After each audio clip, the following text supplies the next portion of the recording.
Emma Raducanu was forced to cut her media duties short as she makes a comeback to tennis. Emma Raducanu has shown her true colors by demonstrating how much effort she is willing to put in on her return to tennis after 8 months of injury torment. She prematurely ended an interview after her coach requested that she head back to the court as she gears up for a comeback at the Australian Open. The Brit is currently in New Zealand where she will play her first professional tennis match since undergoing surgeries on both of her wrists earlier this year.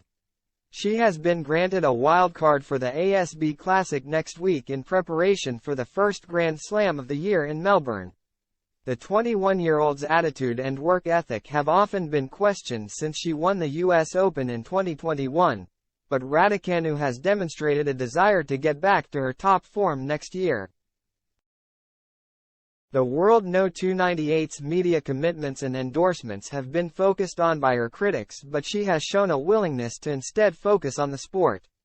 During a wide-ranging interview with Tatler, Raducanu cut their interview slightly short by saying towards the end, "I'm afraid I have to go. My coach just texted me and I have to get back on court." Earlier in the conversation, Raducanu spoke at great length about her dedication to the sport and how she plans on returning to her best form. "I think anyone who's actually worked with and around me knows that I'm a really hard worker. It's true that if you put in the hours and hours and hours and hours, it's going to get you there," she said. "But at some point, you get diminishing returns, and it's just not the most efficient way to train or learn. And knowing when to pull back and actually work smarter is when you get more out of yourself and better results.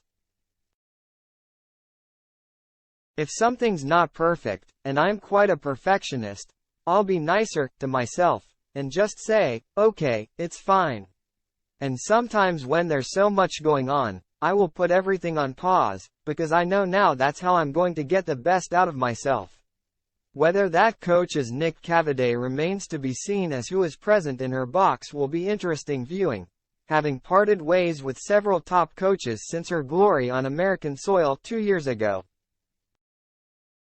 Cavaday worked with Raducanu during her formative years in tennis at the Bromley Tennis Centre in Kent, having also coached Brits Aljax Bedini and Dominic Inglot. There has been no official confirmation of a coaching change, however, with all eyes on Raducanu as she nears a return from injury. But one thing is for sure, her commitment to tennis and working hard after an injury-ravaged year remains in place, which may be put to the test if Raducanu is not awarded a wildcard for the Australian Open and is forced to compete in the qualifiers.